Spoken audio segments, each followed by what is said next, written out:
Thank you all for being here today. For those who don't know me, my name is Max Mitchell. I just recently started as the secretary at NZAA, a Christchurch branch. I'm here to introduce our guest today. We're very honoured to have Brett Berquist speaking to us. Brett is a researcher who now works as the Assistant Vice-Chancellor for Engagement at University of Canterbury. His research interests include community engagement, work-integrated learning, employability, internationalisation and related government policies, outcomes of international learning mobility, quality assurance in mobility, and transnational education. He's got a pretty extensive education behind him, earning a BA in French and Music at the University of Missouri, Kansas City. He also earned his master's in linguistics at the University of Kansas, as well as completing doctoral studies in psycholinguistics and second language acquisition at the Université de Technologie de Compiègne. Thank you, Leonardo. I dropped out of French and at school, so you can see it shows. He also studied music at École Normale Supérieure de Musique de Paris, as well as studying a diploma of French language and civilization at the University of Paris. In his professional life, he has worked as an assistant professor at the ESC Rennes School of Business in France, as well as serving as the foreign languages chair at the Champagne School of Management, as well as working as a director of international programs at a variety of different universities all throughout the world. I won't go through all of them, but we've got the group ISC, Paris Business School, Grand Valley State University, Western Michigan University, Michigan State University, the University of Auckland, and since January 2022, he has been working here at the University of Canterbury. During that time, he also co-chaired the Global Internship Conference from 2012 to 2019. He has published extensively. I won't go through all of the publications, but just some examples. In 2018, he worked on international internships, mission, methods, and models. In 2019, he published Internationalization and Employability, the Case of the Kiwi Overseas Experience, which was particularly interesting to me. And his most recent publication in 2023 was Enabling Kiwi Employability, which was a chapter in the book, Enabling the Employability of University Graduates. So he's obviously very interested in employability and what university engagement can do to help outreach to the rest of the world. So Brett, why don't you take it away? Thank you very much for coming. Excuse me, Brett, just before you start, I'm taking notes, not because I know it's Chatham House rules, but this is just so I can remember, okay? No problem, no problem. I won't be quoting you. Kia ora, ko Brett, tōku ingoa. Hei Amokapua te rupu paparia ho, whare wananga o Waitaha. Nō reira, tēnā koutou, tēnā koutou, tēnā koutou katoa.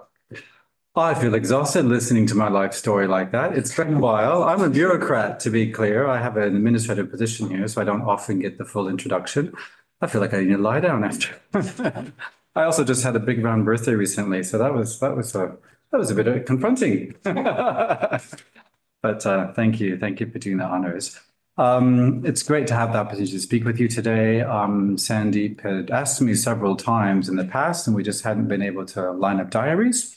But given the theme I've been asked to address, it's actually rather timely because I needed some time to reflect on our 150th and to be able to address the questions that have been put to me, which you saw in the event announcement.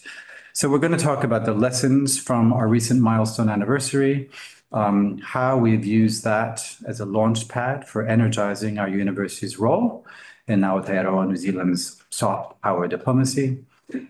Since its inception in 1873, the university's ambitions have included partnership as a core tenet of our education mission. Ka titero whakamore, ki te anga whakamua. Guided by the past, shaping the future. That's been the theme of our 150th anniversary. The past, the present, and the future are intertwined. The past shapes our identity. We carry our past into our future, along with the mana of previous generations. The hard work and dedication of those here stands on the contributions of those who have gone before us. We are driven by our shared vision, empowered to act for good, and determined to make a difference in the world.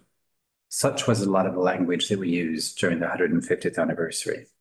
It was a really fascinating time for me to join the University of Canterbury. I moved down from Auckland and started in late January 2022. and to be briefed into our culture, past, and to reflect on our future. Making my way through the centennial volume, have any of you seen this gem? An interesting read, actually. To be honest, I hadn't joined right at the time I did and been in charge with delivering the anniversary celebrations. Would I have read? I don't know, but I did find it a very, very interesting read. Making my way through the volume published for the centennial, it almost felt like I was reading Michael King's Penguin edition for New Zealand history, but for higher education. I hadn't realized, typical Aucklander, I hadn't realized how prominent it had been in the development of our nation, nor the prevalence of the South Island in shaping higher education in Aotearoa. The first three institutions of higher ed were here: Otago, 1869, Canterbury in 1873, and Lincoln in 1878. The North Island didn't join us until a decade after that. So the center of higher education development in New Zealand's very early years was here in the South Island, something I didn't know as an Aucklander. I also learned of the Oxford and Cambridge influence in the founding of our city and the important role that education played in our forefathers' goals and aspirations. If you want to pass the book around and leaf through, feel free. And to learn how tightly woven Christchurch College was with the very fabric of the city. Our initial board, now called the University Council, also managed the city's museum, library, and secondary school system for the entire city for many, many decades. Michigan State University, where I worked before coming to Auckland in 2015, was the model for the U.S. Land Grant Act signed by Abraham Lincoln in 1862. So I'm pretty familiar with the concept of setting aside public lands to help create and fund higher education institutions. But I hadn't realized how substantial land holdings in Waitaha, Canterbury were, and how much they were the motor of our founding, and for many years, the envy of other regions. For our first 50 years, we did not receive nor ask for any government funding. It was quite remarkable. We were the jealousy of the other institutions. The Great Depression put paid to that. Rents from the high stations plummeted, but very interesting start. And I think it reflects some of the culture and the DNA of UC, that for the first 50 years, we operated financially independently from the central government at the time. So it's a fascinating story, an opportunity to reflect not only on this past, this collaboration with our city and support from our region, but also our sense of place and how that has shaped our identity, our culture, and how it grounds our direction forward. In his inaugural address 150 years ago, our first chancellor, Henry John Tancred, said, and I quote, it is of the greatest importance to the well-being of the whole that this influence should be felt in every part and among all classes, that high as well as low, rich as well as poor, should have every opportunity afforded to them of cultivating and developing the higher faculties in such a manner as will fit them for occupying worthily the highest position in the state. End quote. Tancred delivered this inspirational address to 200 of Christchurch's elite, emphasizing that higher education must be available to all, without class, wealth, or distance acting as barriers to entry. Fast forward to 2021 and 2022, as we deliberated on how best to mark our sesquicentennial, our Chancellor, Honorable Amy Adams, asked us to give something back to the community that founded the university and that has supported us all these years. We finally decided that the best gift we could give is to invest in our people. Providing accessible and future-focused education remains a priority for the university. We know that not everyone will have the same opportunities, but we do strive to provide the possibility for anyone with passion to pursue their dreams and fulfill their potential. So we introduced Te Kakua Maui Scholarship. This is a scholarship that covers the entirety of undergraduate course fees for students from low decile schools in Te Waipoanamu, South Island. Its purpose is to inspire students who may not have previously considered university as an option. For many, this might mean being the first in their whānau to receive a tertiary education. And it was a first for a major scholarship program in New Zealand in that it didn't filter by grades, but by the applicant's determination to give back to their community. It's the first time on that scale in New Zealand. Obviously, they had to have UE qualification to receive an offer. But after that, they weren't awarded by grade performance, but by their profile and how much they wanted to give back to the community. Te Kako Mai was also our focus for a grassroots fundraising campaign. The slogan kind of went like this: if 150,000 living alumni and staff each donate $150 for 150 scholarships for our 150th anniversary, you can see the alliteration and repetition there. We recruited 2 intakes of 150 each, and at our fundraising gala at Te Pai last April, we announced a major gift of $1.25 million to provide dedicated success support for this cohort. So there's a dedicated staff of coaching success that goes with this cohort. We're very happy to report that the first group has completed their first year of study and has outperformed their matched peers academically in every regard. So far, it's paying off and doing what we hoped it would do. We've also seen a 4-fold increase in interest and applications from lower decile schools, including many who typically weren't looking at UC as a destination. So it's been an interesting experiment for us. So this was an opportunity to double down on our core values of access and to honor Tancred's vision. It also offered us the occasion to reflect on our role in our community. Higher ed here began only 23 years after the founding of the settlement, and is with the heart of the vision of this community. We're intensely proud of our community and our sense of place, and thus engagement is at the center of our 2020-2030 strategic vision, Tangata Tu, Tangata Ora. The anniversary was the occasion to sharpen our discussion on engagement. Consequently, we commissioned the first comprehensive and independent assessment of community impact for a New Zealand university. And I brought some copies for you here to leaf through if you'd like.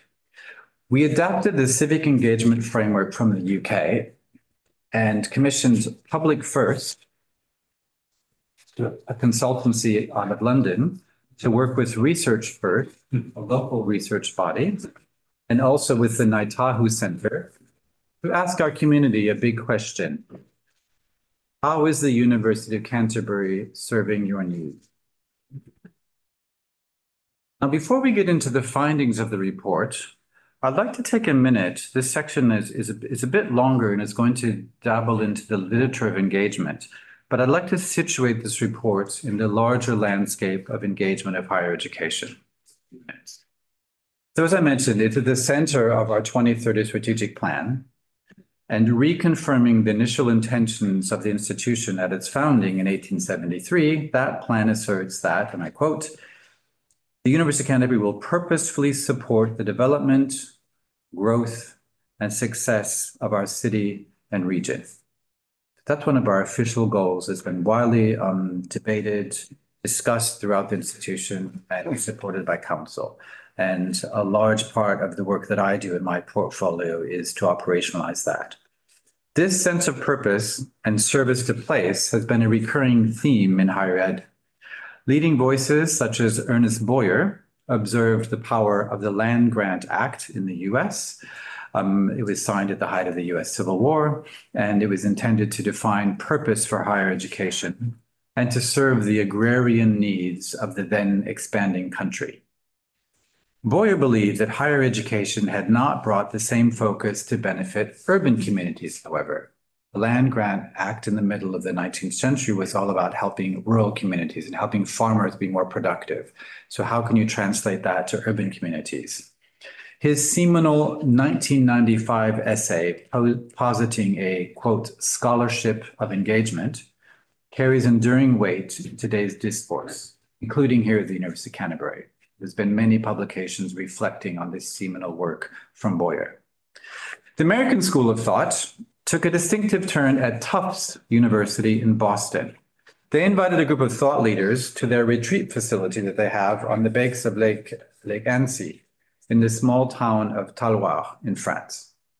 29 University answered their call and signed the 2005 Talloires Declaration, calling on higher education to expand civic engagement and social responsibility programs and to embed public responsibility. The Talloires Network of Engaged University now counts 430 members across 86 countries. So it's something that resonates with a lot of institutions and in a lot of different countries. South Africa is well represented with 21 of its 26 universities members of the Talloires Network. Our current Vice-Chancellor, Professor Cheryl Larrey, was a leading figure in this movement during her roles in South Africa, including serving as Vice Chair of the Talloires Network. Her viewpoint that, quote, education by definition is engagement, end quote, brings a clear purpose and pride of place for scholarly work that contributes to the community and region where the institution is based. UC's first iteration was founded just 23 years after the establishment of the settlement and was part of the founder's initial vision, as is discussed at length in the Centennial book. The engagement literature uses the term anchor institution, to express the value of serving the needs of the local community and region. Anchor institutions are not just in the place, but of the place, to quote Goddard, another leading scholar in engagement literature. This term is certainly appropriate for how our community perceives the university from the feedback we received this past year. Anchored in local place, UC also looks beyond the local. To quote Bell, who is a professor in Australia, anchor institutions are spatially and philosophically embedded in place, characterized by a high degree of stability and longevity, scale and influence, yet fluid and dynamic, simultaneously globally networked, end quote.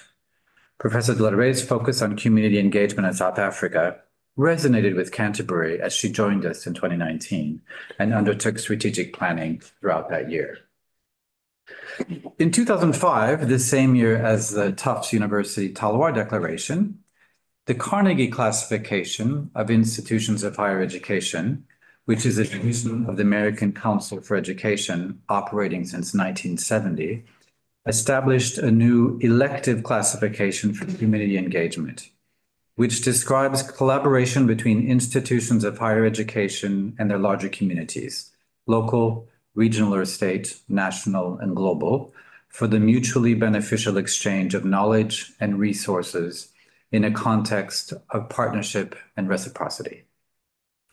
Reciprocity is a core value in the engagement literature and is often used to delineate service or outreach from engagement, including in my recent book on community engagement with offshore communities published by Michigan State University Press.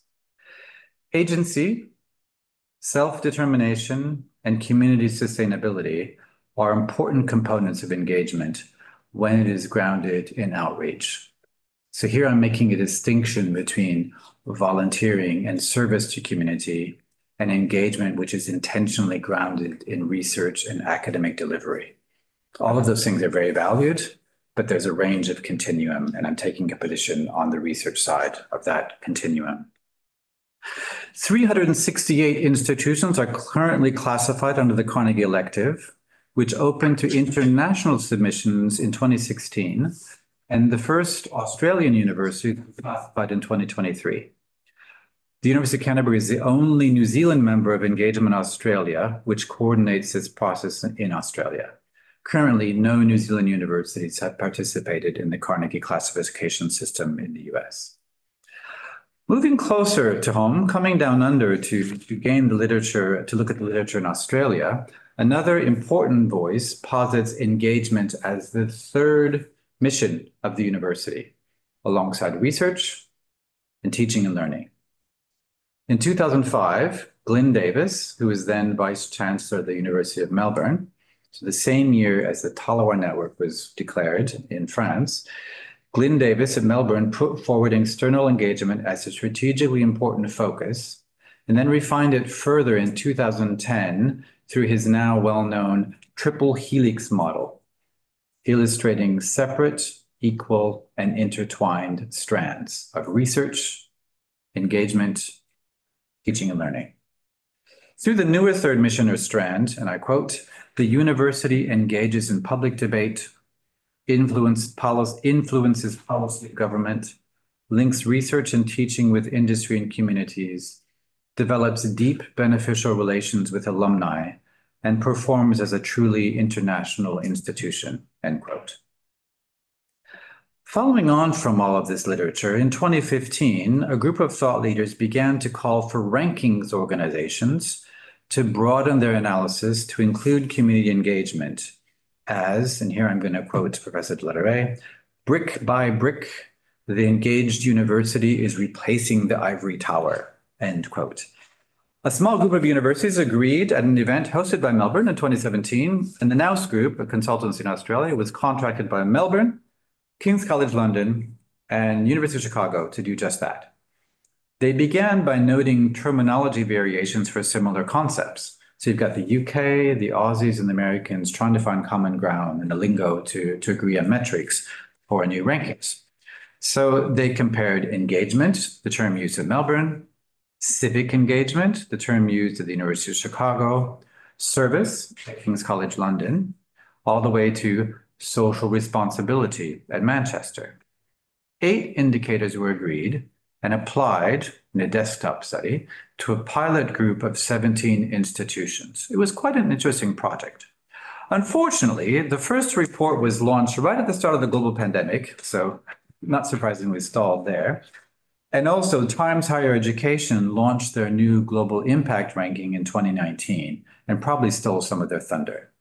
The global impact ranking of Times Higher does not address the same things as engagement, but it is in that space. And so we haven't seen further work going on in that space. But what I wanted to point out was the genesis from a body of literature leading all the way into the ranking space. You know, like it or not, rankings do drive a lot of strategy discussions and resource allocations within higher education. So whilst the third mission of engagement has certainly been gaining traction globally and in Oceania in recent years, UC needed a process to measure the direction set in our 2030 strategy. And we needed to communicate its contribution to our founding community for the important anniversary milestone. So as I mulled that over, stirred it up in my big pot, thinking about how am I going to do this, reviewing the literature and the UC relevancy to projects in the US, Australia, and the UK, I decided that the UK's civic university framework was most applicable to UC's strategy and needs for 150th. This was developed over the course of about 12 years by a dozen UK institutions. The framework includes social impact, environmental impact, health and well-being, cultural contribution, economic impact, facilities and placemaking, and institutional strategy and leadership. So as I mentioned, we commissioned the leading consultants in the UK that works with this framework and to work with local firm Research First to conduct the interviews, the research models, in close partnership with the Naitahu Center here at UC. The Community Impact Report formed the backbone of messaging developed and implemented for the anniversary, including photo boards displayed at major events on the high street and exhibited in 5 regional towns across Canterbury. The project also proposed 50 potential key performance indicators for UC to consider in our strategic planning. We have established a Community Impact Index in 2024 and committed to doing an annual regional economic impact assessment as the first steps towards a more complete picture of impact and engagement, which we intend to build iteratively over time towards 2030. So that was a bit longish, but a bit more on the scholarly side of what I was asked to address. And I thought it was important to situate some of our decisions and our findings inside that body of literature on a quick tiki tour. I've still got your attention. Thanks. So now that I've done all that, what does the report tell us? What's actually in that red cover? So through focus groups, leader interviews, and a community service that was deployed through the Christchurch City Council, not the university, we learned an awful lot. As the region's second largest employer, UC is recognized as a talent magnet. Over half of NCA qualified Cantabrian students choose to study at UC. And of our graduates who remain in New Zealand, half join the Waitaha workforce. 95% of our graduates are employed or in further study within 6 months of graduation. And we contribute nearly $800 million a year to the region's economy and strongly prioritize local suppliers. There is a real sense of pride in our community and our institution. You could see it as people cheered on our parade of graduating students in the CBD or encouraged our student activations with the Crusaders at their games. We filled the town hall with a special evening of UC music with the Christchurch Symphony Orchestra. And we're pleased that this milestone has also seen record enrollment levels as Christchurch has returned to its pre-earthquake role as the country's second largest city. Lincoln is likewise seeing strong growth in enrollments, and we celebrate all this as a win, not just for our institution, but for Ōtautahi and Waitaha. The timing coincided with New Zealand reopening our borders after an extended closure during the global pandemic. It was great to break bread with alumni offshore. We have 120,000 living alumni. We had events in the United States, Asia, and Europe. We also returned to honor part of our origin story with a special evensong service dedicated to the University of Canterbury at Christchurch, Oxford. It was quite a special service. Our ceremonial mace, which is displayed at our graduation ceremonies, is formed from wood from the 14th century, taken from Christchurch's Tom Tower, a bell tower that they had renovated by Sir Christopher Wren. And when he renovated it, he noted that the wood was already quite old at the time. During the dinner that followed the evensong service, additional scholarship funding was announced by donors to the Wakefield Scholarship, as well as by Ngāi Tuahuriri, Mana Whenua. So it was rather symbolic that, this would probably be off the record, but if you look at the establishment of the settlement and the respect for the indigenous peoples from the time, to see us 150 years later return to the origin source of that vision and to feature our pōwhakarai as an honored and valued guest who also then announced co-funding for scholarships to send Maori students to study at Oxford. The symbolism was quite strong. We were very pleased to see that happen. Now my last display of the evening, our new history book, it's quite a heavy one, broke new ground. Look at the symbolism here. I mean, you go from the European model from our centennial to the symbolism here in our sesquicentennial and our current strategy. It's quite important. Our new book broke on this one copy, I think it's so heavy to pass around. Broke new ground with its independent and critical assessment of the institution's past. It covered our sources of pride, but also our challenges. Warts and all, it didn't shy away from our problems. It fueled a series of discussions and debates over our anniversary year, from the Word Festival to an intimate scholarly debate on campus, to the commercial launch of the publication at the Great Hall in December last year. It was funded by the University of Canterbury Foundation and managed by an editorial board set up to ensure independence from university management. Editor Chris Jones, professor of history, reflected on the state of the art for history publications of this type and placed UC's approach at the forefront for its editorial independence and for its critical view of the university. It is not a promotional piece. It is a scholarly piece. There are some nice photos and it's a very beautiful work, but the discourse is actually a critical look at the university, where it's come from and where it's going. The volume includes challenges in relations with Mana Whenua and our Pacific community.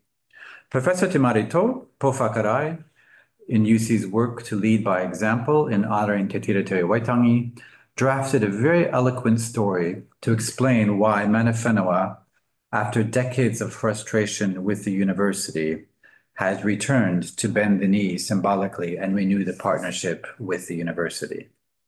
We kicked off our celebration cycle with the gift of a pato presented by Ngāi Tuahuriri to our University Council, and it's framed in our council chambers. Pro Vice-Chancellor Pacific, Distinguished Professor Steve Ratuva, led a coalition chapter that attests to a much more troubled relationship with our Pacific community, and something we're working on currently. It's a beautiful work with a critical narrative that examines periods important to our institution, but also to the nation. The new history importantly served as our re-engagement also outside New Zealand's borders. We previewed some of our reflection in op-ed pieces, interviews, and conference presentations in Times Higher Education, the Chronicle for Higher Education, and elsewhere, as we worked to raise the visibility of UC abroad after the pandemic. Later this month, we sponsored the Sustainable Cities and Communities track at the Global Sustainable Development Congress in Bangkok, organized by Times Higher Education. All of this is part of our work to position our community partnership as a strength for UC in the very competitive space of university rankings and student recruitment.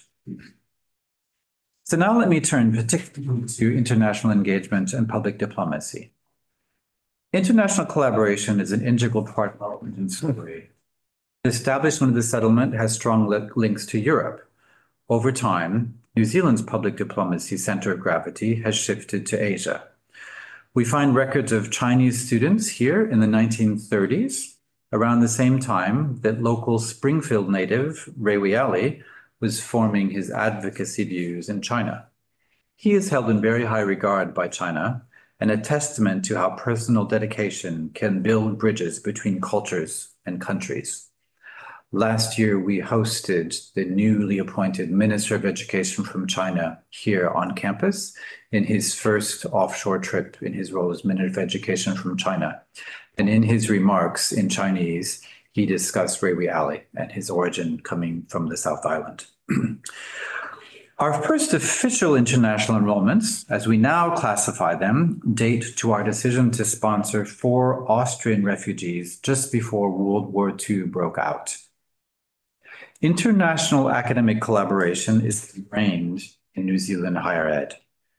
The 2005 decision by our government to fund PhD students regardless of residency status is the crown jewel in our country's attraction in international education.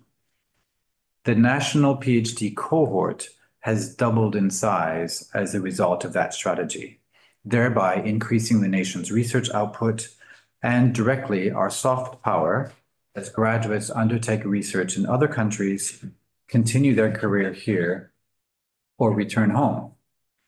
New Zealand also has a unique data set that identifies domestic and international student work patterns, both during study and following.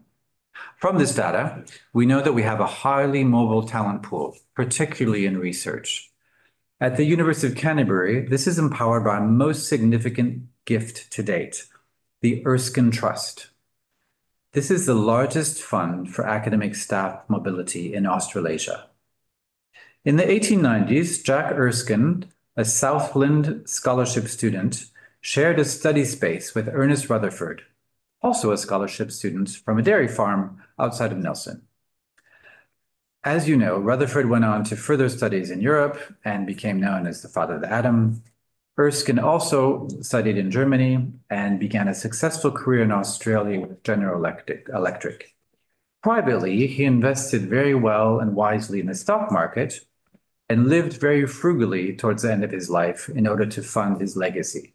At his death in 1960, he left £250,000 in shares in an endowment to the university, which is now worth $73 million. The Erskine Trust funds about 100 academics in both directions, to and from the University of Canterbury, and empowers our international collaboration.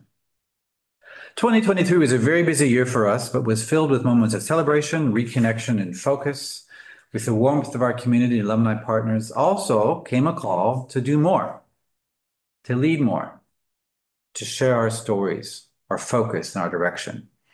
Particularly on the international stage, following over a decade of difficult work and recovery from a devastating natural disaster, where much of our attention, rightfully so, was focused right here at home.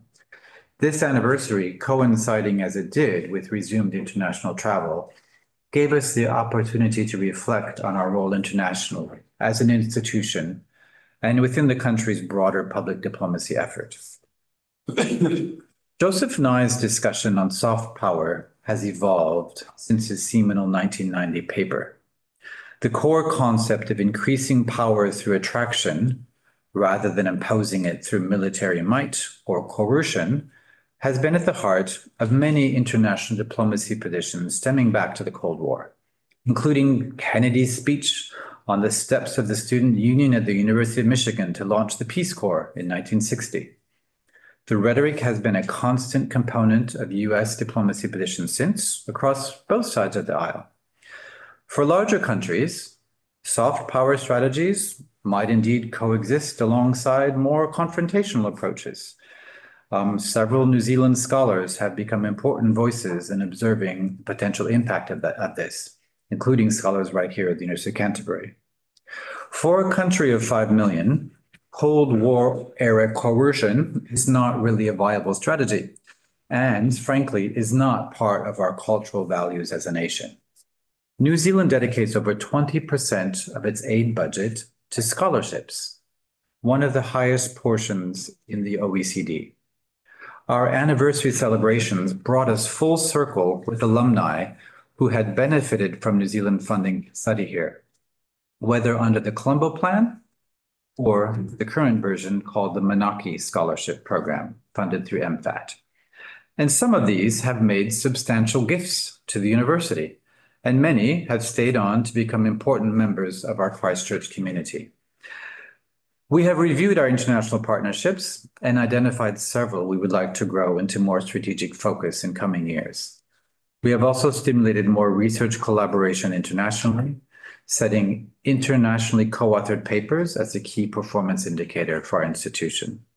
And we're developing approaches for transnational education, which will allow international students to start their degree with us offshore, either directly or through institutional partnerships, before coming here to Canterbury to finish their degree.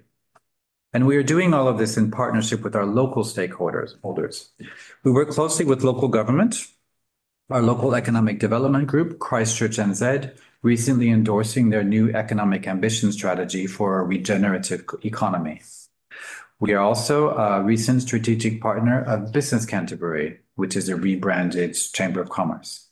This partnership reflects our commitment to supporting and empowering the local business community while furthering education, engagement, and success for Canterbury businesses. Our local partnership approach informs our international partnership strategy. We seek to identify areas where collaboration will be of mutual benefit. That concept of reciprocity comes in again.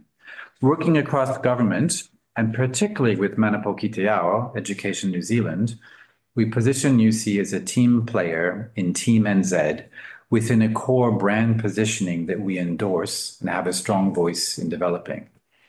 As an example, our Vice-Chancellor will soon be joining a trade delegation to Japan, and I will have the pleasure of joining several of our researchers at the Times Higher Education Global Sustainable Development Congress in Bangkok, where, as I mentioned, we're sponsoring the Sustainable Cities and Communities track. While there, I will also host a dinner with local alumni and our academics, and my colleagues will join an event for international recruitment agents organized by Education New Zealand for the 3 NZ universities attending.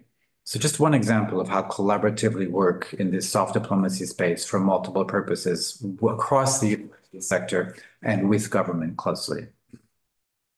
Later this evening, I will join some of our leadership over dinner with peers from an Indian institution where we are exploring the opportunities that the new national education policy presents for New Zealand in India. In 2023 and 2024, UC has been a committed partner of the QS, the rankings organization QS, India Summit, bringing together presidents, VCs, and senior leaders from universities across India and the world. The most recent summit held in Chennai this February saw UC run a masterclass in partnership with IIT Delhi on the rise of renewable energies, including the importance of energy equity and embedding indigenous knowledge systems into the development and rollout of green technologies. So there's a lot of focus with Christchurch's agenda on green hydrogen and green technologies, and we have hosted IIT Delhi's leadership here, and their Vice-Chancellor is coming to keynote conferences we are holding in February on green hydrogen. So that's one example of how we're re-engaging on multiple fronts. That's got a recruitment component, a branding component, a rankings agenda, a research agenda, multiple levels to that. And strategically, we're reflecting on how the big changes in the Indian higher education landscape open up opportunity for UC within the New Zealand Centre at IIT Delhi that I helped establish when I was at Auckland, where all 8 universities are active members of a centre that serves all of New Zealand. So that's just some examples. What I'm trying to get across here is how we don't work in isolation. We work very closely hand in glove with our peer institutions and with government.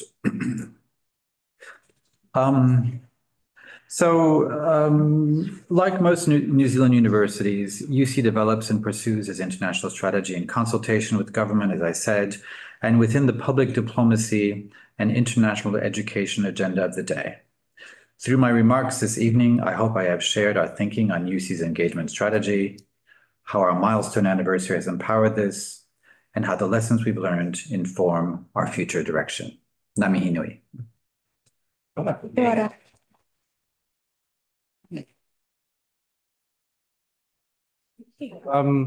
Thank you very much, Brett. If you don't mind, would we be able to ask you some questions? Yeah, happy to take. Absolutely. Does anybody have any questions they'd like to ask? I just want to make a question about being an American. You'll understand this. I mean, the alumni of New Zealand universities are very, very poor at donating money to their old universities. I mean, Americans are fantastic. Why? Well, you go forever, but it seems to me the tax incentives for donating to educational institutes in America is so much more sensible than what we have here. Like, for example, I'm a grad of Aotearoa University, and about 20 years ago, the Vice-Chancellor said, well, Dartmouth University gets 130 million per annum from its old boys and girls, and Canterbury Aotearoa University got 130,000. Mm-hmm. I mean, it's lousy, isn't it? Any ideas on how we could increase that, as it were? So there's a lot going on there, and it was a big part of what we tried to do in the 150th. There had been some expectations set by our previous Vice-Chancellor.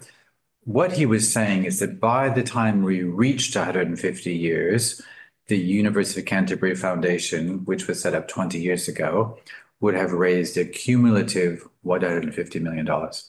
What a lot of people in the community heard was UC is going to run a $150 million campaign in 2023, which is not the case. So the largest campaign in the history of New Zealand, with the University of Auckland, I wasn't leading advancement there, but I was involved in it, raised, I want to say $373 million in 20.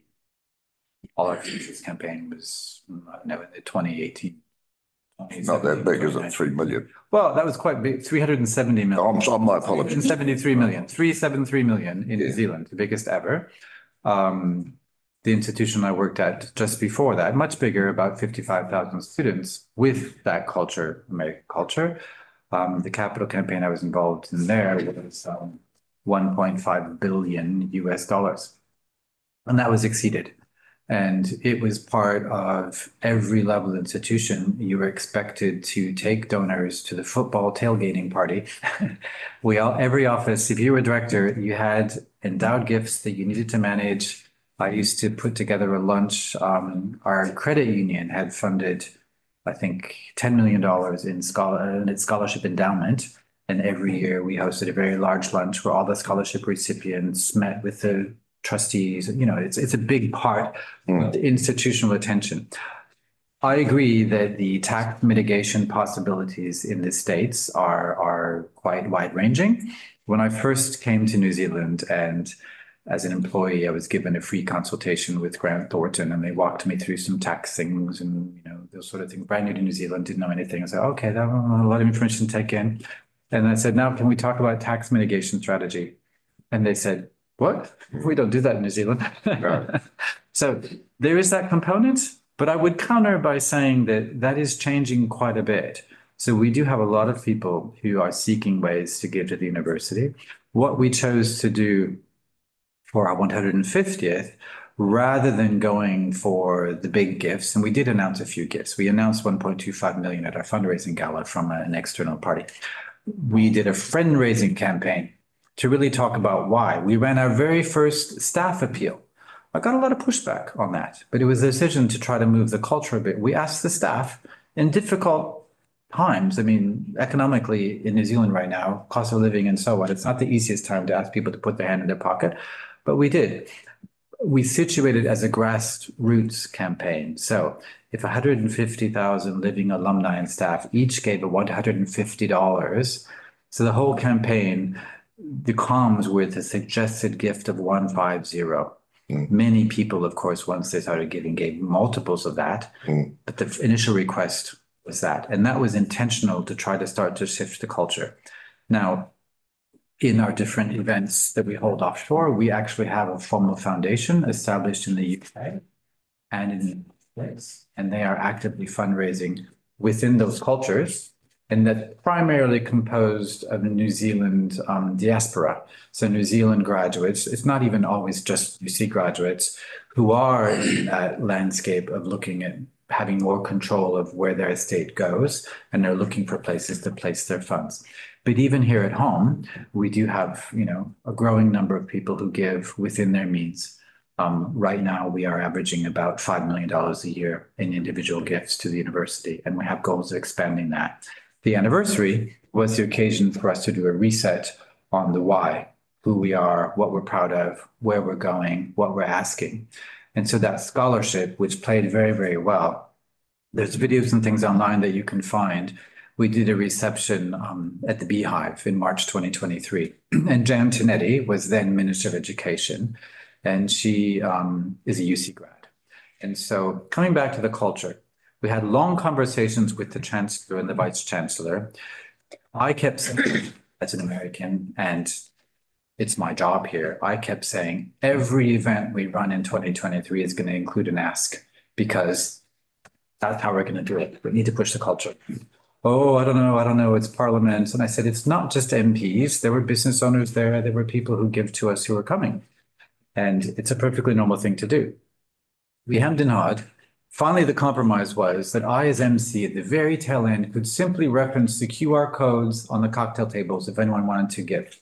That's all I was allowed to say. And it's very, very low key because of that cultural concern, because of the generational attitude that you're reflecting.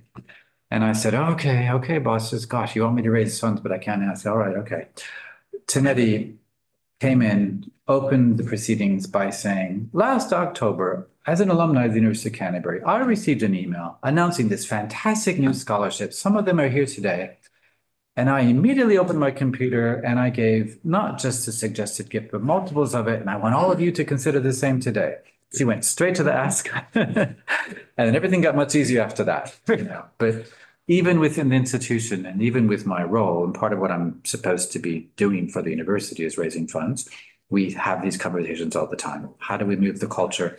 And what's the appropriate tone? How do we ensure we're not being too crass about it? So what about government giving tax incentives? We operate within the current government policies. Yeah, I can understand that you're miserable. I'm not just blaming any. I'm not going to touch that one on screen. No, fair enough. I will. Hi. Yeah, nice speaking. Yeah. Good evening, everyone. Thank you, Lynette, for inviting me for this discussion. It's very interesting. So my name is Sigamani. I teach at Jawaharlal Nehru University, New Delhi. I teach public policy. Interestingly, I teach a course on happiness and public policy for sustainable development. Oh, That's a new course we'll be offering for the next fall. It's very interesting discussions. I really love the presentations. The three major points has been highlighted. That is most relevant for all the countries, not just only for New Zealand. Inclusive educations that has been there in your presentations, brilliantly presented. How you include the people, even the credits are not important. That's the one thing you highlighted. The second point is most important, the impact, community impact on the research, what you are doing. It's really interesting. The third, that's the most important, collaborations and networking globally. It's an integral part of higher education. So very interesting. Thank you so much for this new history of UC. Excellent. So our university, JNU, it's called JNU, Jawaharlal Nehru University. This year QS ranking, we got 20th place globally on development studies. It's our university. And our university has MOUs with more than 150 countries. So it's like again, in India, it's #1 university in the global ranking and also the national ranking. In India, it's like, it's almost in all aspects, inclusive educations, research impact, most important, the H index globally, it's in a good positions. In India, it's #1 in the ranking. So what the thing I like it in this discussions, it's very interesting, promoting a transdisciplinary approach and collaborations networking in higher education. It's really, really interesting. In fact, we would be also very much interested in taking up that thing. And in my experience in the last 20 years in the higher educations, we developed collaborations with multiple countries, especially from US, UK, Canada, Germany, on climate change, adaptations, and disaster risk reduction strategies. So I could connect the way you presented the new history of UC and the future framework. It's 150 years of celebrations promoting inclusive education. It's very interesting. So I have my last questions, like my last comments in the form of questions. So how do we take it forward globally? The globalization's given a way for every nations to be part of the higher educations, but still we feel the global south not given due importance. So mostly the things comes from the global north. So how do we integrate global south to the global north, especially in the higher education number? And then, so in what way we can promote a transdisciplinary research in higher education institutions to deal with the climate crisis? The climate crisis is a byproduct of several issues, including pandemics. We had COVID, but we don't know what will happen next. So across the world these days, like we have the two types of experiences, the extreme heat and extreme cold.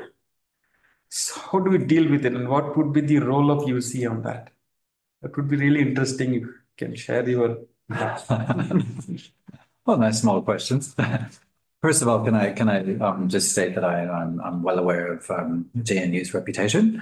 It is a highly ranked public university. It is often also the hotbed of student protests. It's a heartland. If there's going to be an uprising in the student body in India, it's going to be JNU. Every country's politics, not just only India. They keep democracy alive.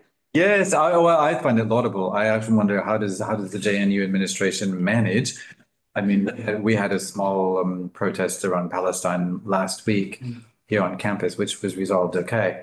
But compared to what happens at JNU, it's nothing. Only university will have always headlines. Yeah.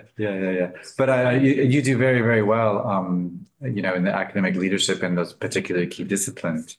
And from our global north, it's a mystery to us to kind of look at how that is managed, given the one of your recent protests was about raising students protesting increasing tuition.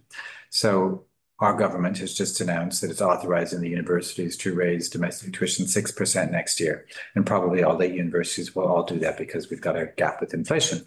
And there will probably be some very sharp comments from families and so on, because that will hit families' pocketbooks in a difficult time in New Zealand. It definitely will. All that discussion will be nothing compared to the Indian discussions. And I remember I was there recently and I was stuck in a traffic jam for an hour. And I asked the driver, we're close to JNU. I said, okay, fine. But the amount of increase we were talking about was, it was less than a month's rent or something. It was just in comparison, it was such a small amount that the students were protesting. It's all relative. But so how those things are achieved. And I think that's one of the challenges of how we work to integrate the global north and the global south. So I didn't go into too much detail on it because I didn't want to speak only about India, but I think the changes with NEP, now that the Modi government is back in, maybe not with the same mandate it had before, but it's back in and that's going to continue. It was announced before COVID, the national education policy. And I've been going to India for 20 years. And I thought, yeah, okay, it's not the first time we've heard the Indian government announce a new policy, but does it mean anything? Probably not. After COVID, they began to issue the actual regs of how it would work. My last trip to India, it was amazing. Even the public universities were really thinking about how can we do this? How can we engage? How can we do the business end of it? Whereas previously, those same institutions would have said, oh, there's no way we can do that. We don't have a budget. We can't even administer the way to get there. So I think that does offer up new ways of collaborating global North, global South. It's part of the conversation I'm having over dinner in a few minutes in that space. And it leads us from our end to consider options for actually meeting the market in terms of the tuition that we might charge. As a public university in New Zealand, we only have public universities here, no privates. And, the government, funds about 2/3 of the cost of teaching a student. The other third comes from the student. And non-resident students, international students who haven't paid New Zealand taxes are charged 4 to 5 times what the domestic student charges. It's still far less than the US, Australia, the UK, but it's a lot.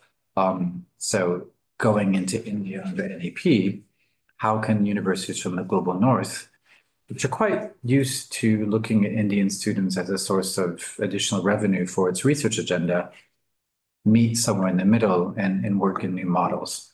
We haven't answered the question at UC, but we're exploring it. And nationally, all 8 universities are having this conversation and talking about it a lot with government. We believe there will be we're anticipating a senior government level delegation to India later this year, and we'll see if that takes that conversation further. What we do believe firmly is that the new NEP is proving to be a game changer. And so that's encouraged us in the global North to look for new ways of collaborating in India. We don't quite know how yet, but we're working on it. Yeah.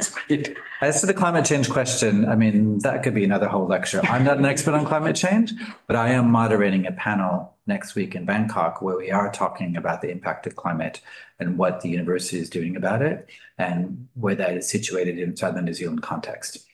I'm not going to go into detail because A, I'm not the expert, and B, it would take another hour. So Beautiful. Thank you very much. Do we have time for another question and a comment? Oh, yeah, sure. Well, I can take one last just a question, quick but I'm one, glad to yeah. scoot. Thank you. Tinakoya Berquist. It was, as Professor Sigamani said, it was an interesting conversation. And me, the alumni of UC, we are very proud to have you. I know under your leadership, we have had a lot of collaborations and also a lot of privileges that we UC students have enjoyed. I have been here as a student before and after COVID, so I know the difference that has happened. Okay. And I was with experiences that I carried from University of Minnesota and also from India as a student and also as an academic and a researcher and a dental specialist from India and a UC student where I led the School of Health Sciences and Education research team. And also, when I was the lead, I also took inputs from my fellow researchers who were there in the PhD and the master's level. We had a lot of students from, that we have a lot of students from WHO Southeast Asian region, which is about 1.9 billion people, and India alone contributes to 1.4 billion. And these students come, mostly the research students come with local focus and international learning, how they can adapt it there. So what we all faced, irrespective of where we came from, please excuse me if my words are a bit harsh, we felt that there was lack of competency of UC researchers to guide international students. It's purely because it's not that they lacked knowledge, it's because they lacked collaboration. They lack collaboration from these countries where they could contribute. Like I'm from India. I wanted to develop an epidemiological model of cancer screening, and culture plays an important role in any aspect of health, education, and, but there was lack of capacity in this space. I don't blame them. They have no exposure, but we coming here seeking international expertise also need cultural competency and also how the education and health works. And it was interesting that you said one of the ways of international engagement was through the Erskine Trust, but how would the UC researchers bring a fellow where they have established no contact at all? They do not know, because this has to be through the faculty. When they do not know, how would they establish that collaboration to bring?